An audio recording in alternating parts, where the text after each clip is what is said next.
Hi, I'm Angus Tucker, and I'm the Chief Creative Officer at Leo Toronto. I'm Tahir Ahmad. I'm the Chief Strategy Officer at Leo Toronto. We like to think of ourselves as a creative consultancy. We love to create big, bold, beautiful ideas that solve real human problems. So I'll speak about advertising in Canada. I think Canadian voices have more than punched above their weight over the last 20 years. You know, I could give you a list as long as my arm of work from this country that's gone around the world, either from a viral standpoint or actually aired around the world and been recognized and awarded around the world. So marketers out there, use us. We're really good.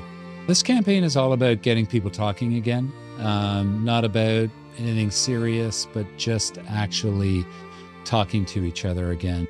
Text, DMing, liking, all that stuff, it doesn't do to our sort of physiology what hearing the sound of someone's voice does.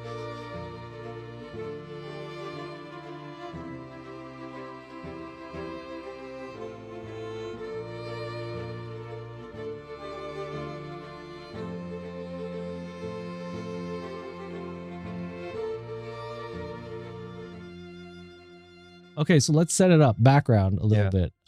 The agency you guys are representing is Leo. That's correct. Not Leo Burnett. Not Leo Burnett, Leo. Okay, it used to be called Leo Burnett. It did.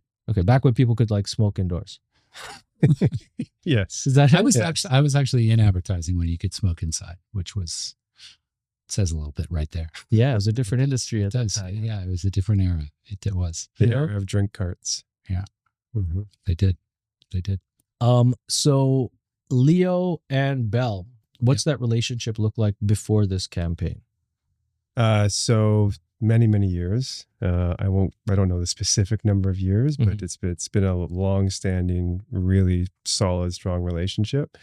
And we manage a whole range of campaigns and briefs and executions with them. So it's really great, really fun, really inspiring. Great group of people over there. So nothing but good things to say.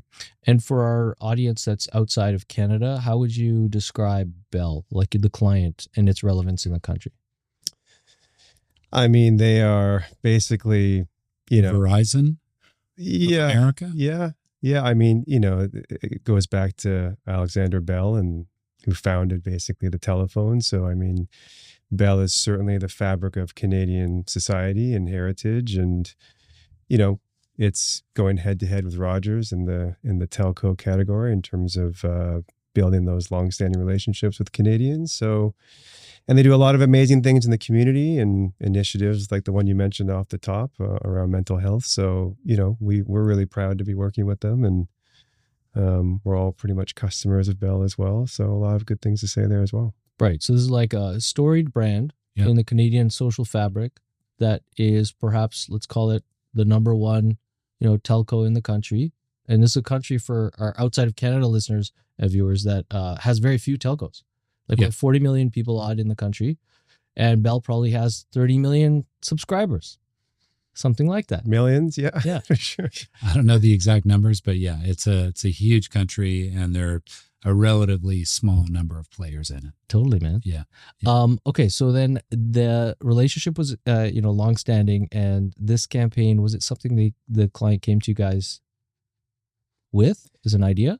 Yeah, so I think this is the beauty of this campaign is, so we run for the past 4 years now, we run a Humankind Study. So we release that into the world every year, and it's, I don't want to say it's the first of its kind, but I am pretty certain from a Canadian data standpoint, it's fairly unique in that we poll the entire country to understand what the problems are that the Canadians are facing, the issues that they're struggling with, the concerns they live with every day, to try and just get a sense, not so much for the negativity that people are living with, which, I've been told the report can sometimes feel like a bit of a downer. But it's, in reality, it's meant to be the complete opposite, which is to show ways that brands can actually help solve these problems and be part of the solution. And in doing so, you deepen your relationship and your bond with potential customers, right? And if you think about a lot of what the buzzwords are, and I shouldn't say buzzwords, there's evidence behind why this is important, but building those relationships, going beyond just personalizing everything at scale, but building really deep, meaningful relationships with customers is really become a tenet of so many brands and so many strategies going forward. But we had started this about 4 years ago, just, with really to fill a gap that existed in the Canadian market, which is there was really a dearth of Canadian data. Yeah. So every time we've just found, because at Leo, we're huge proponents of research. And so it's often bespoke for every campaign, for every brief, for every pitch. We tend to invest a lot of our own money and energy and capital into our own research. We just found like we kept doing that over and over and over again, or we were relying on desk research. Right. And often it was, the source are US sources. You have to kind of like extrapolate or see if you can extend that data into Canada. And it all seems kind of the same, but we never knew for sure. Mm-hmm. So we decided, you know what, let's figure this out. Let's actually try and do something that we could run every year. It's a long way of saying, the third edition, which was last year, we've just recently released the fourth edition a month ago. It returned this every year. It covers the top themes, right? So in the past, it's been themes about the environment or the economy or housing prices, owning a home, and so on. And last year, is this a survey? It's a comprehensive report that involves several different phases of research. So it's called the Humankind Study. 4,000 people. It's 4,000 people across North America in the last couple editions. It started off as Canadian only.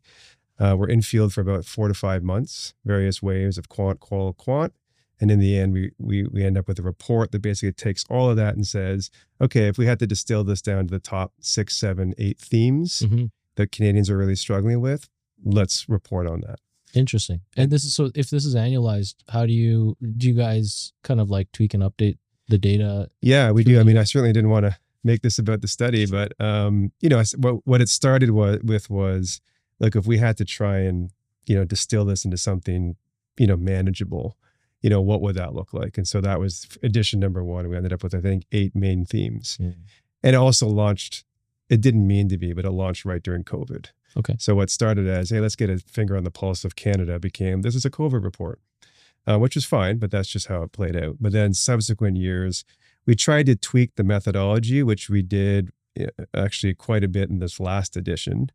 But last year, again, like we're going in with hypotheses, right? So every year we can look at what the results were and say, okay, that's a starting point for the next year. Sure. But what we try to do is avoid every year it being the same themes, right? Because you can imagine macro themes such as the environment are not going away. Yeah. And so we didn't want the report to feel repetitive every year. Sure.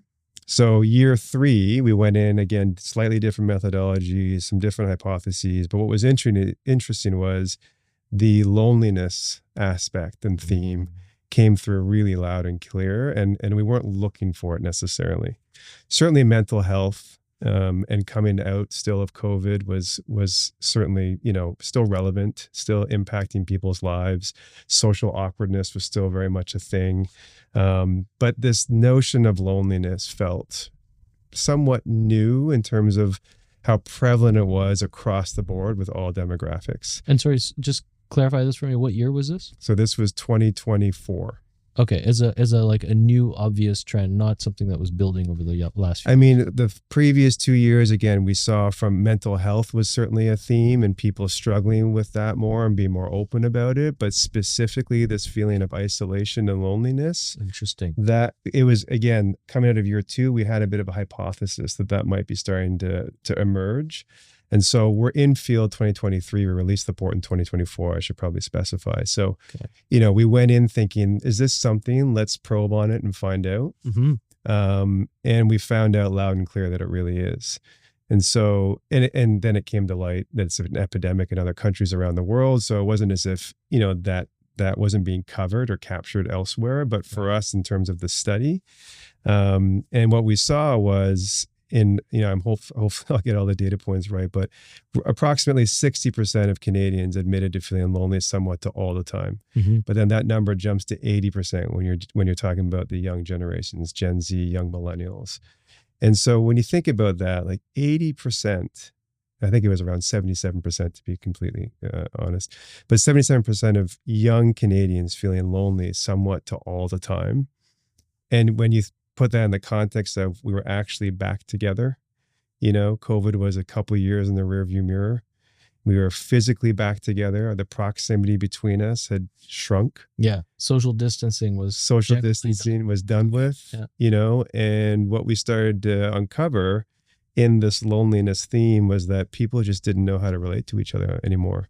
And so while we were back together, the social awkwardness, the stress, the anxiety about being around people again and not knowing necessarily what to say, how to go deeper in relationships, we basically we'd hunker down with the real inner circle that, and in some cases, you couldn't let anyone else into your inner circle. And once you tested and everyone was safe, that's the only people you basically lived with for a year and a half. So, to come back out of that and actually find a way of connecting as human beings all over again with people that maybe aren't the 3 or 4 people you nested with, and so people started to really struggle with that. And it was apparent.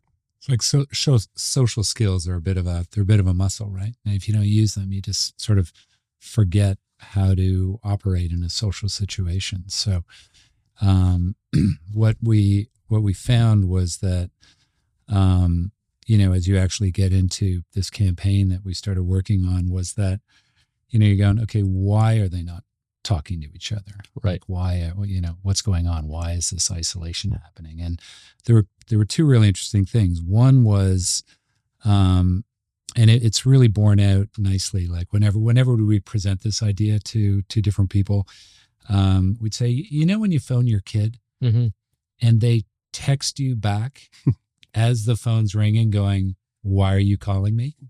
What's wrong? My daughter's as opposed to just pick up. So I still have a bit of time before. Yeah. Oh, no, it's coming. Don't worry, it's coming. Yeah. But you think to yourself, just pick up the phone. Like, I'm literally calling you. Why are you texting me to say what's wrong?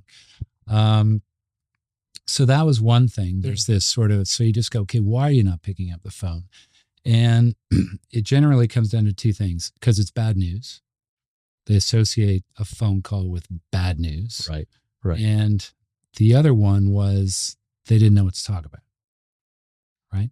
So, that speaks to this sort of loss of that muscle. And we just need to start practicing again, which, started to lead into what this idea was. So this comes out of agency analysis data, and you see this trend and you take it to. Yeah. I'll take one step back. So we present the study findings. So every year we do a big event around it, release the sort of high level findings, but then we want to take it to our clients as well. Right. And so we host with them what we'll call bespoke mini workshops, where we take what we think are the most relevant themes for that brand, and then we look at possible ways for the brand to play a role in solving for them. Well, that's pretty cool. So it becomes a bit of a road show that we go on, and again, it takes a bit of time to tailor it for each brand, but we again, the point on that stat was that we quoted this as it was really a bit of a gut punch, right? And we have kids of our own. I have a 14-year-old and a 10-year-old, and your kids are a bit older. How old are your kids again? 28, 26, 24. Okay. So congratulations. Thank you very much. Yeah. Owning your life again.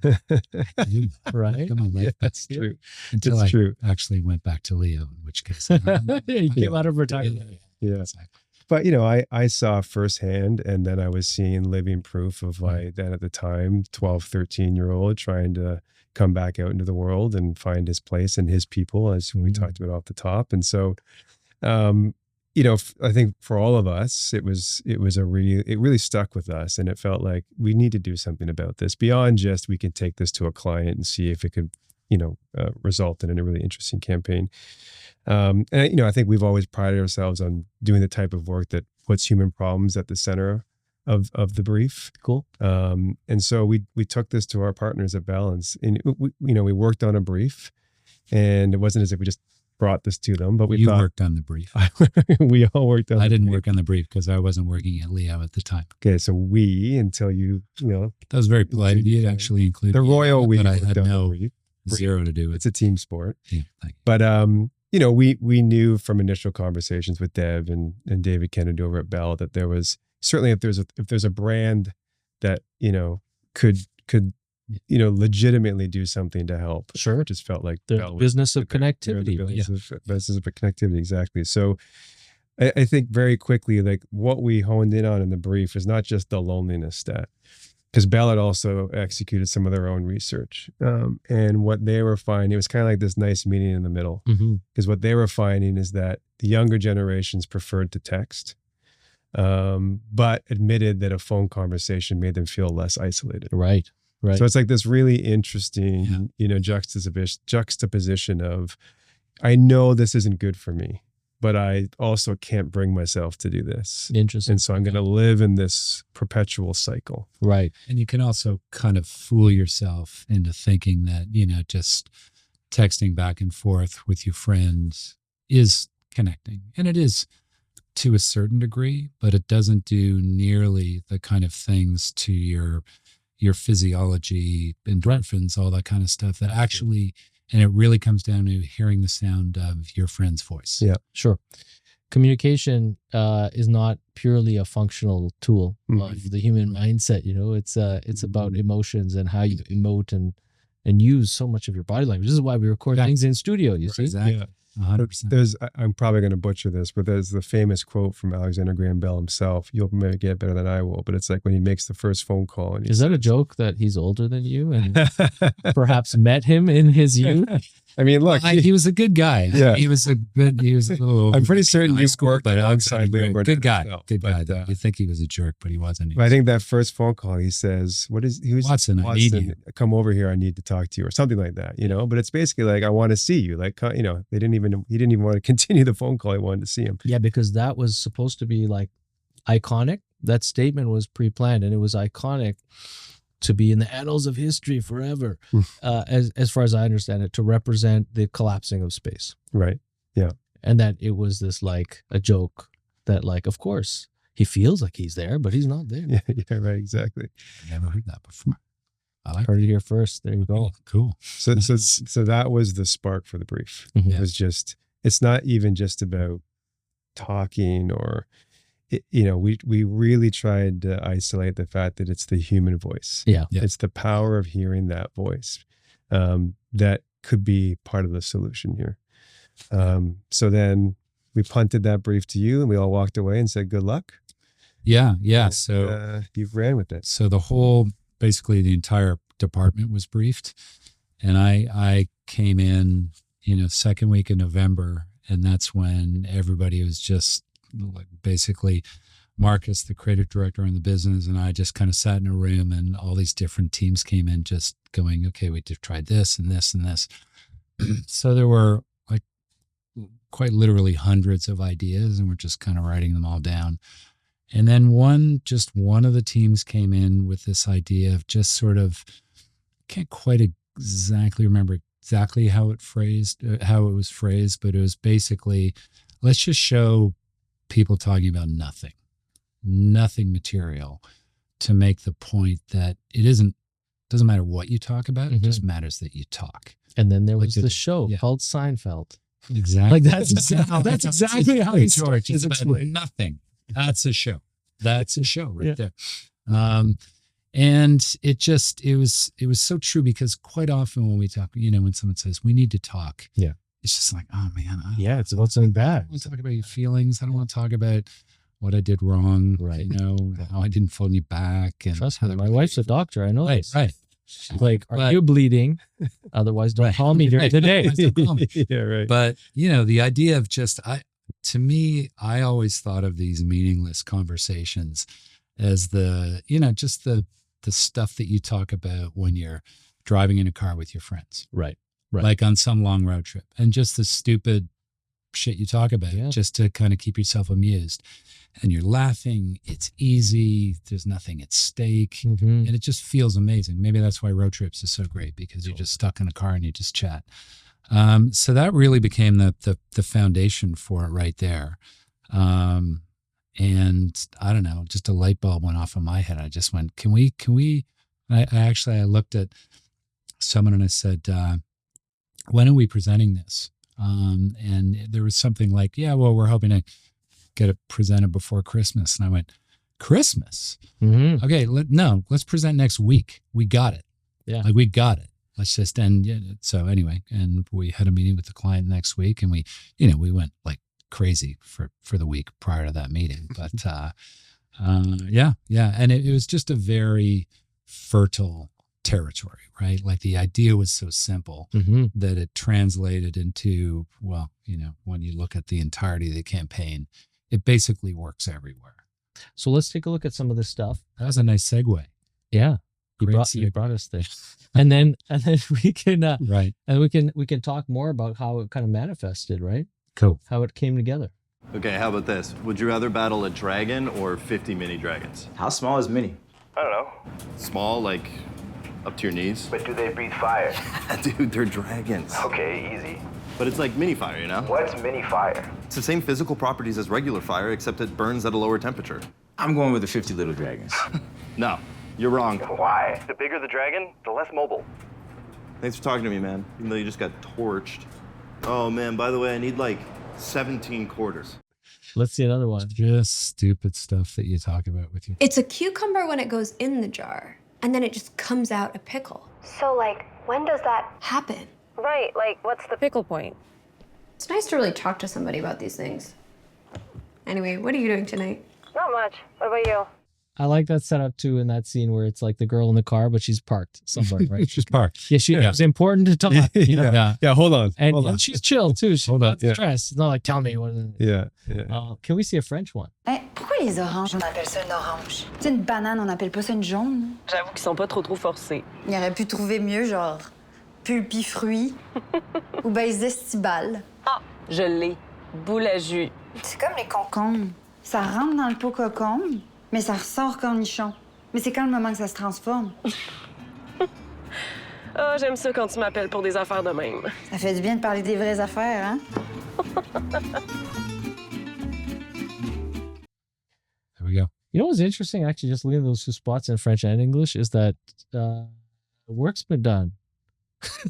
What's that? Say again? Work's been done. Work's been done. Yeah. How? I don't know what you mean. I like it. Good job, Jed. Oh, thank you. Okay. I got it. Yeah. I got it. In terms of contextualizing the differences, the cultural differences of the different contexts, right? I mean, you were mentioning this too about she's pulled over, but what I love about these is because a big part of what we've also just heard even in call groups that we ran and is just it can feel like effort or work to try and find the right time to call somebody, right? And like it feels too premeditated. And I think for those of us who maybe are a bit more introverted or don't always know what we're going to say, like to work yourself, there's a bit of like, I need to work myself up to call somebody.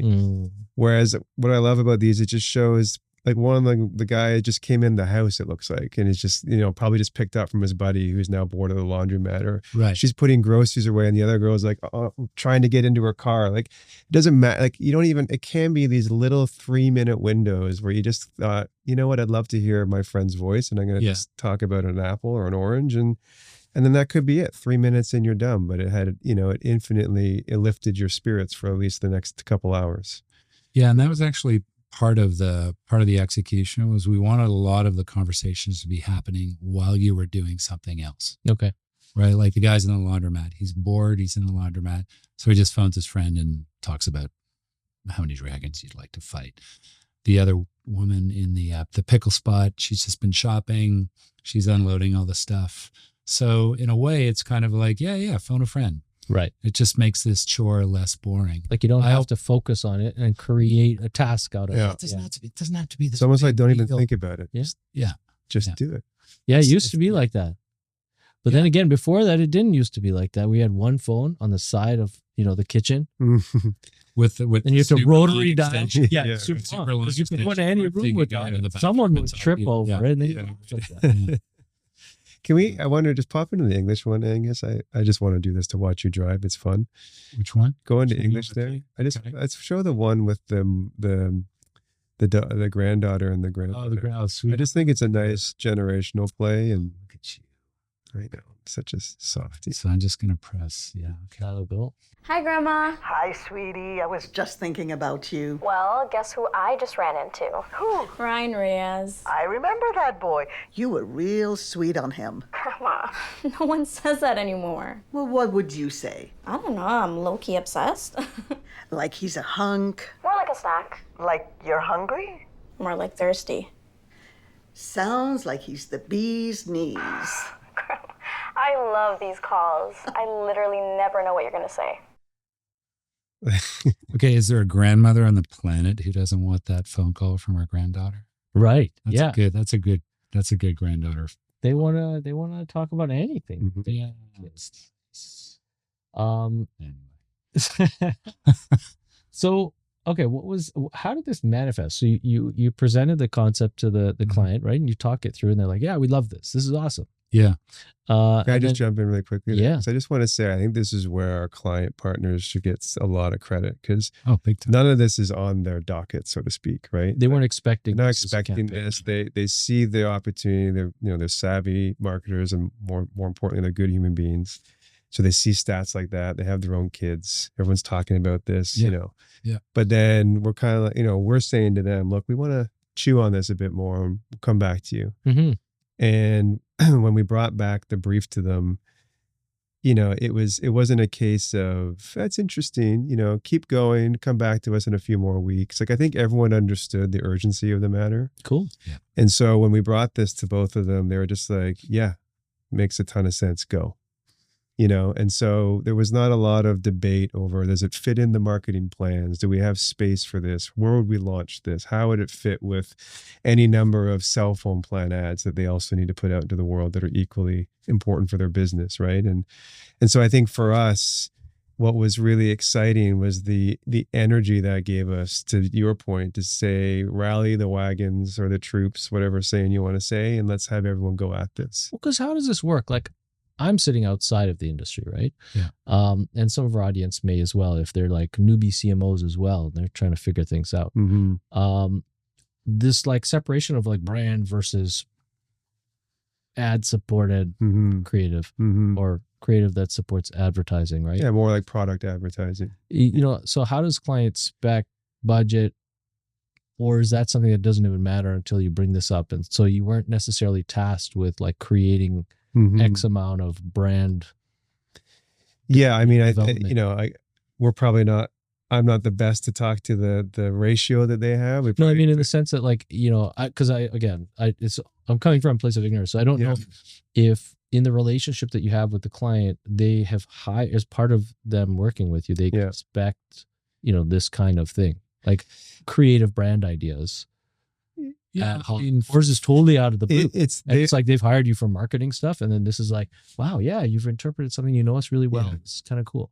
I'd say every agency working with a client, sort of plans the calendar, right? Like, right. what do we, particularly for a brand the size of Bell, they're a huge organization with all sorts of events in their calendar. So you're always working on briefs to meet those different objectives that they have during the year. Right. But, I think if you're working on a brand, your brain, it just can't stop thinking about things. And then things come up that just prompt creative thinking. And then all of a sudden an idea lands on your desk. And even though it's unbriefed, you still go, okay, no, this has got a ton of merit. Let's put some shape around it and then bring it to the client. If and then you've got to talk to, okay, what objective is this hitting? Of course. This thing isn't necessarily designed to sell that particular phone or that phone plan. Right. But what this does speak to is it speaks to, the values of the brand, what Bell is invested in, which is actually getting people talking to each other. And, what was so, I think, smart about the idea was loneliness is an issue that Bell can credibly make a difference. Sometimes when brands try to jump into a societal issue, it can feel inauthentic because you go, what can a pizza do? to solve that, for example. Yeah. But it makes really obvious sense as to how Bell can lean into this. And they also have a heritage of leaning into those things with the mental health issue that they've been tackling for decades. So when they received this positively and they were like, let's do something, this is awesome. Tactically, how did you go about, figuring out its manifestation? I mean, I think it was first and foremost trying to inspire people to just have these conversations. So I think, if I'm not mistaken, it was even just the out of home that was really the beginning of this, which I don't know if we have any with us, but it was all these conversation starters. It understood that the biggest hurdle for people would be, well, what do I talk about? Like, you can tell me the value of talking in person or live, voice to voice, but that doesn't solve the other problem, which is I feel really awkward about this because I don't know what to say. And, I see that, like, a bit of a tangent here, but I see this in my now 14-year-old son who, has his friends over, and they'll, in one particular friend who's moved away, so they don't have as much in common anymore. And they literally came over, a couple months ago, and he opens the door and the friend comes in, and then they just stood there beside each other, shoulder to shoulder, looking forward. And I mean, you might not be able to tell, but I have a hard time censoring myself, or maybe not being who I really am. And so in that moment, I'm not a dad. I'm literally a bystander going, this is weird. And so I just looked at each of them. I'm like, what are you guys doing? Like, they didn't even know what they were doing. So I turned them towards each other. I put their hands up and did fists and did, you do this, and then you say hello. And the whole thing was like comedic, but also very true in that moment, because they legitimately didn't know what to talk about. Yeah, that's a classic kid thing though. Like, people are just like that. I see that. I've seen that with my daughter, since she was born. Same stuff all the time. Yeah. And that weird thing. It's like you see it with play dates, right? And it's like, okay, like, I know you. Do I want to see you? I don't know. Let's do something, then we'll figure it out. Yeah, right. Yeah. But more often than not, you see that they can get into something rather quickly, right? But when you realize you don't even know how to get over the hump. Yeah. Right? That's kind of what it is. It's a bit of the, like, you pick up the phone and it's like, hey, so I know I should call you, but, like, cool. You know what I do as a hack? I just started doing this recently. I'll call someone when I have absolutely no time. I have no time. Yeah, right. I don't want to talk. That's good. And I say, okay, when can I call you back? I'm about to jump into something. Yeah, right. And then it kind of like forces me to like have that call and make the time. Yeah. Yeah. Yeah. I mean, I used to do that too when I would answer. Hey, I've only got a few minutes. What's up? And then like 20 minutes later, because I'm just like thoroughly enjoying the conversation, then they'll be like, don't you have to go? And I was like, yeah, I moved. I wasn't expecting to enjoy this. Exactly. But, so I think keep talking. That's where sort of like Angus and the team would start bringing in, like, it's initially started with like zombie apocalypse. What do you do? Right. Zombies. What's your plan? Yeah. Which I think we've all thought about, right? Yeah. I mean, I'm a big Walking Dead guy. Okay. And The Last of Us. And you do think, you go, what would I do? Right. I have a plan. I'm not going to tell you. I'm sure you have one. He does. But yeah. What were some of the other ones? Cilantro. Oh, there's a bill. I like Worst Date. Worst Date. Talking you about that a little earlier. Yeah. Before we press record. I mean, they're over 100. So it's just, monstrous out of home and digital out of home and social buy, where we're just essentially just throwing up these, prompting people. Yeah. Topics of conversations. And then what was the action? So if you're prompting all that thought, how do you activate that? It's just it's a slightly two-pronged message. So it's basically, as you saw in the TV, so they're having this ridiculous conversation, and then a super comes up that just says, a short phone call helps reduce loneliness. So whatever you talk about, just talk. Mm-hmm. Okay. So it's just basically, and it's important to get that in. And that was actually the provocation of the client. When we first showed it to them, it didn't have even though that was in the brief, the short phone call reduces loneliness. It wasn't in the first executions that we showed. It was just whatever you talk about, just talk.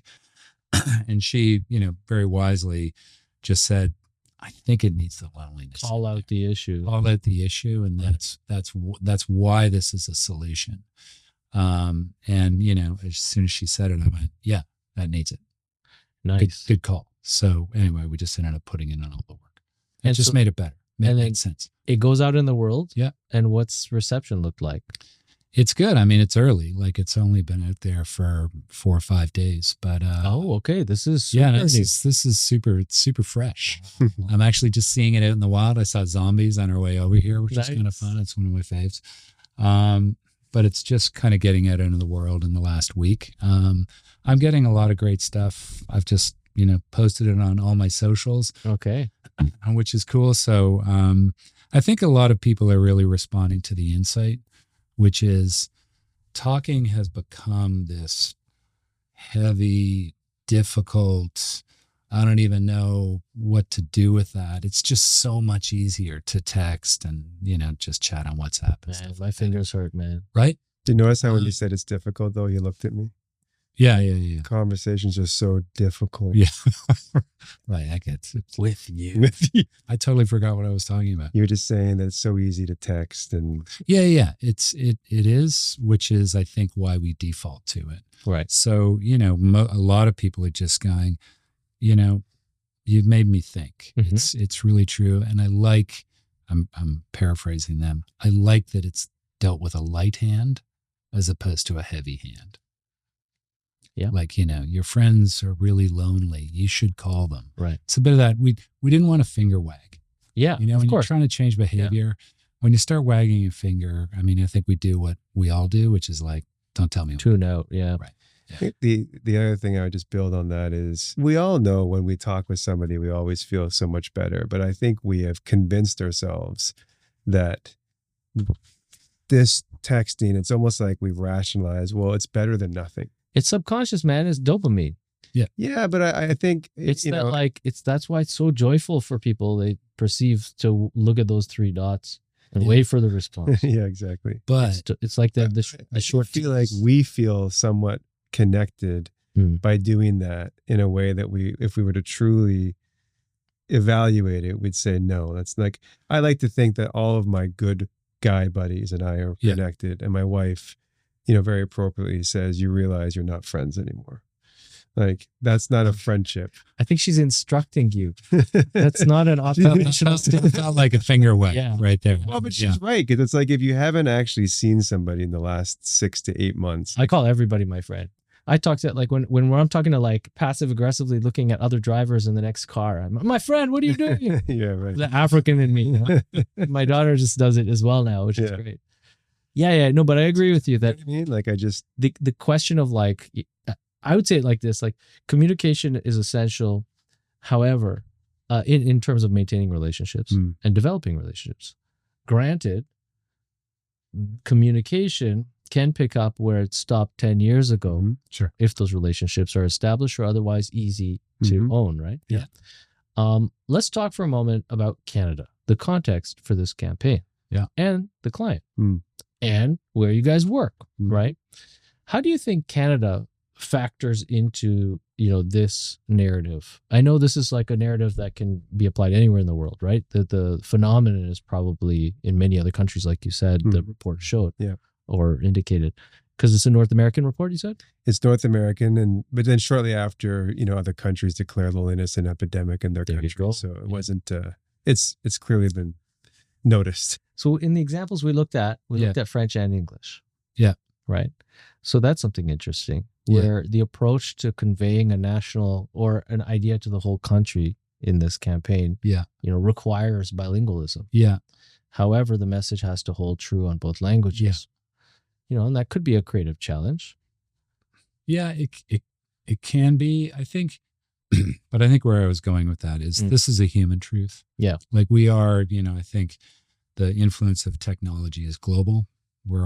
Everybody pretty much has a cell phone. So we're all, susceptible to those dopamine hits that come with a text and all that kind of stuff, even though it ultimately isn't really, it's like when you doom scroll for an hour, you walk away from that feeling pretty empty. kind of disgusting. Yeah. I just feel like a shell of a human being after an hour on Instagram. I can't spend that long. Yeah, no, I know. And if you do, you just feel like you've gone on some horrific bender. Right. So I think this had a real human truth to it. I think and I've always loved working with Quebec partners, just because their approach to, I think, not necessarily humor, just dialogue and relationships in general. Mm-hmm. It's bigger, it's broader, it's more demonstrative, and I love it. It makes me laugh. I grew up in Montreal, and maybe I have a bit of a kinship with that. Whereas I think the more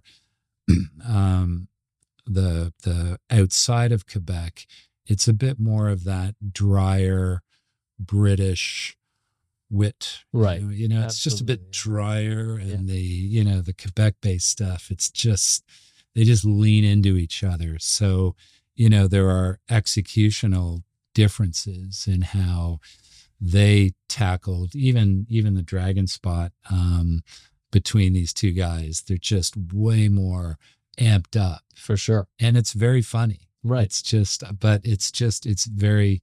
It felt very true to Quebecers and that whole heritage of, Quebecois humor and things like that. I'm a big fan, by the way, of that whole the way they execute. Quebecers can laugh out loud a little easier. Yeah, I think for sure. They're less inhibited. Ontario people like inside jokes. Yeah. But that's great, because I think that being able to understand that and demonstrate it through the campaign kind of relates the flexibility and perspective that your agency has when it's trying to speak nationally. So this is kind of what I was getting at. Yeah. And to that end, I have a question, which is about placing the work that you do, right? How much primarily is it for Canadian clients as an agency? I mean, percentage wise, it's probably like a 75-25. We've been fortunate to have some opportunities to pitch in the US as well, and secure clients out of the US. So what we're excited about is that we're building more of a what would you call border agnostic sort of teams, right? Where we can have, right now I have a senior strategist in Philly, and we have a business lead in New York and another one in Baltimore. And so it's really becoming like a really interesting way of building these cross-border teams that allows us to bring, insights and nuance from across the border. And I think that's, very useful for when we're trying to map out campaigns that now need to be able to stretch both Canada and the US. Mm-hmm. It's something we're working on right now to do exactly that. So I think it's been really, as a strategist, it's been really great to be able to tap into different mindsets. And again, people that are living these experiences versus the impetus for the Humankind Study was exactly that. Like, we need to know firsthand how Canadians are feeling. Similarly, it's nice to have that in the US now. Yeah, man. Coming back to this campaign and kind of wrapping it up, looking forward, what are the expectations for working with this concept through the year and so on? Mm-hmm. You want to talk about what's to come, or is it too soon to talk about that? Emoji. Oh, yeah. Yeah. I mean, there are a couple of other arms and legs to this appendages to this campaign, but one thing we did do, just to actually speak directly to that thing that happens when you're phoning a friend, or I'm phoning my kid and they go, "Why are you calling me?" Yeah. We just created this emoji, this little dude just with a phone, like it's it's the classic. Hey, call me. Yeah, it's just that, and you can sort of send that to your friend as on the Bell network. That's going to be pushed into phones. Yeah. No, not yet. Okay. Not yet. You actually have to opt in. Okay. You just have to turn it into a sticker, and then you can just send it to your friend. Okay. But it can be that just so you know, I'm about to call you and I'm going to talk. Yeah. Okay. It's that. It's just a little bit of a warm up, just to kind of get them ready to talk about dragons or pickle points or the worst date you ever had. Right. That kind of stuff. So I think that's a really nice idea. And after that, we don't really know where this is going to go. I think this is going to run its course over the next couple of months. And then we'll have a look at it, see how it did, all that kind of stuff, and then start thinking about, where it goes from there. Excellent. But there's all sorts of stuff going on. I'm sure. A business of this size. So this is just one piece in the puzzle. Nice. Mm-hmm. Well, awesome, guys. It was a pleasure speaking about it. Nice to meet you. Thanks for having us. Thanks. Of course.